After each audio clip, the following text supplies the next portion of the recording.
in this and last execution. Thanks.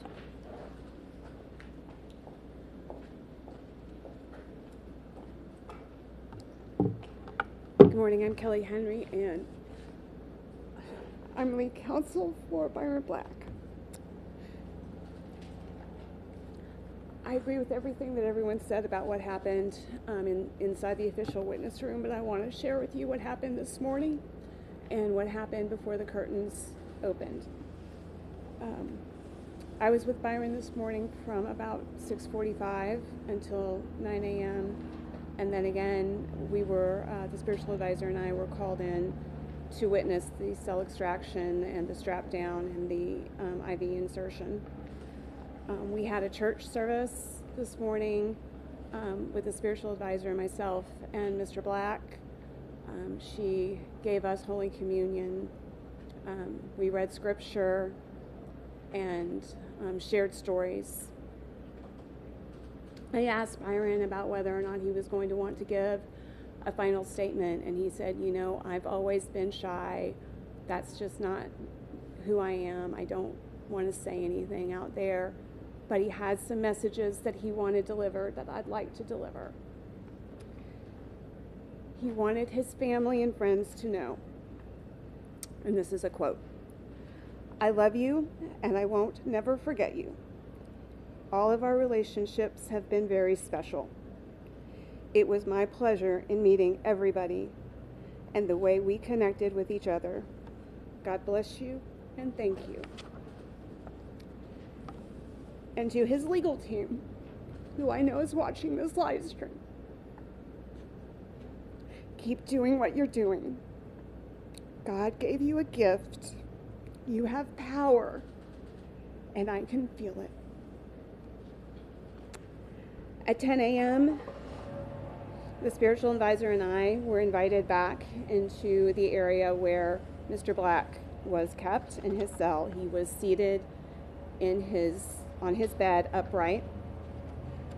We couldn't see the cell extraction. They directed us to a spot where our view was obstructed, but we could hear the cuffs being placed on his arms and legs, and then we saw him being led from the cell. He had to be held up by both arms. There was a guard on either side sort of holding him because his feet don't really work. They lifted him onto the gurney and strapped him to the gurney at that point.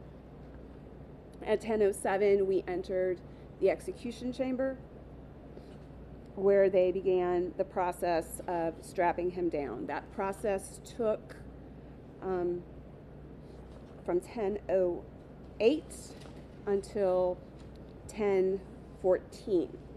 So that gives you a sense of how many straps and how hard they were. After the strap down team finished, an official wearing an earpiece like a security guard checked each strap to make sure that it was very tight.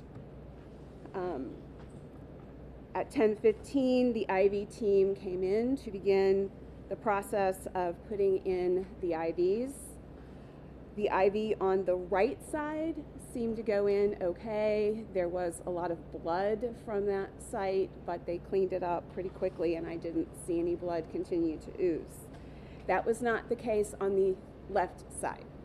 They clearly had a difficult time getting an IV on the left side. They had to bring out some sort of medical device. I guess it was to try to determine how to get a good vein. It took some time before they were able to get the device in.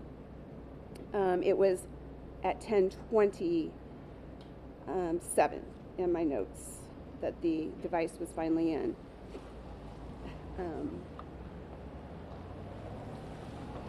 Sorry, and I apologize.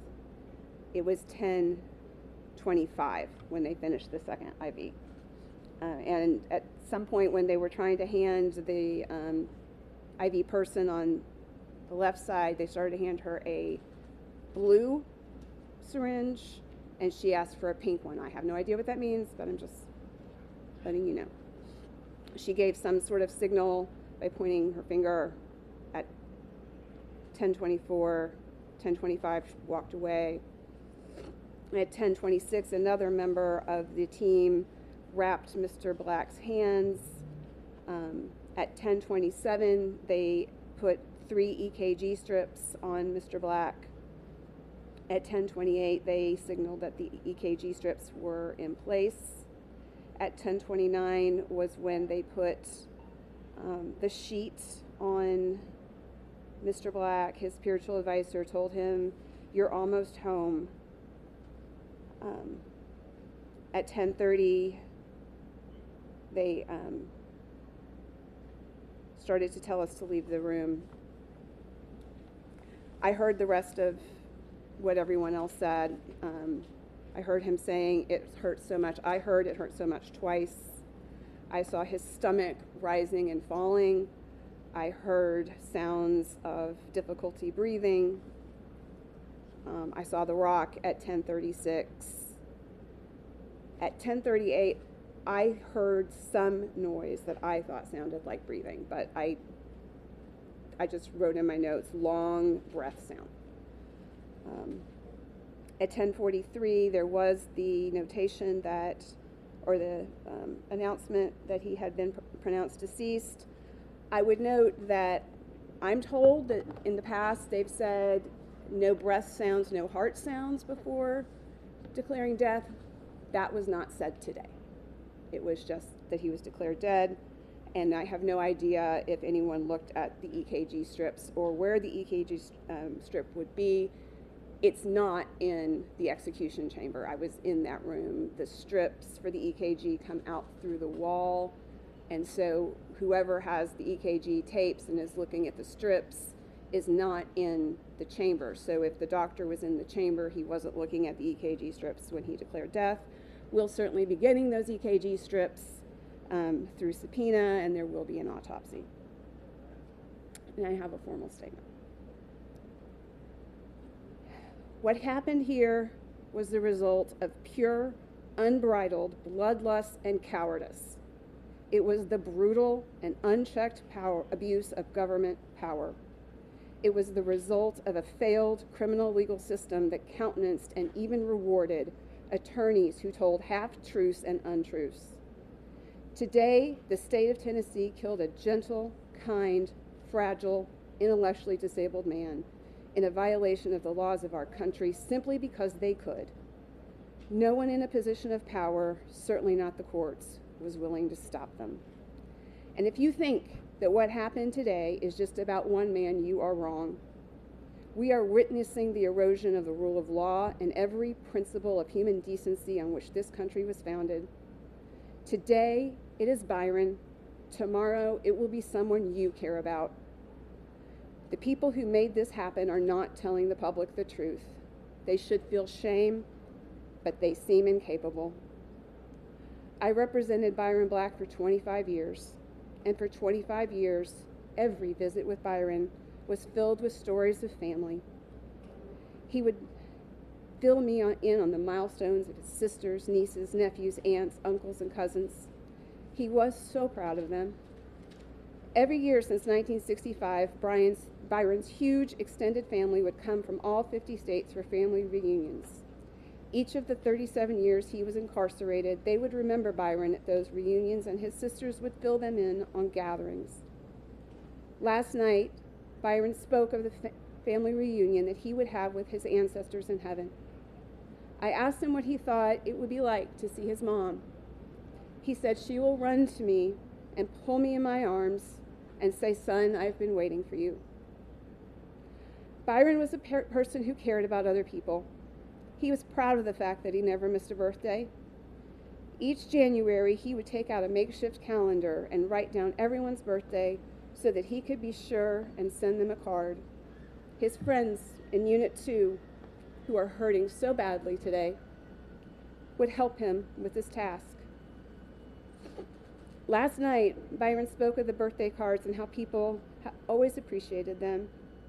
"I touched so many people," he said. Then he said, "You have a birthday coming up. I'm sorry I won't be able to send you a card." but I'll be thinking about you. He expressed gratitude to his legal team, all of his supporters, and to the prison staff who had been so very kind to him while he was on death watch. Byron left this world with words of grace, mercy, and love. I wish I could share these sentiments. I do not. The state of Tennessee heartlessly and intentionally traumatized a second family today, a family that matters, a family that is devastated. May God have mercy on their souls. I know He has mercy for Byron. If you guys want to take any questions, if you come to the podium as a group.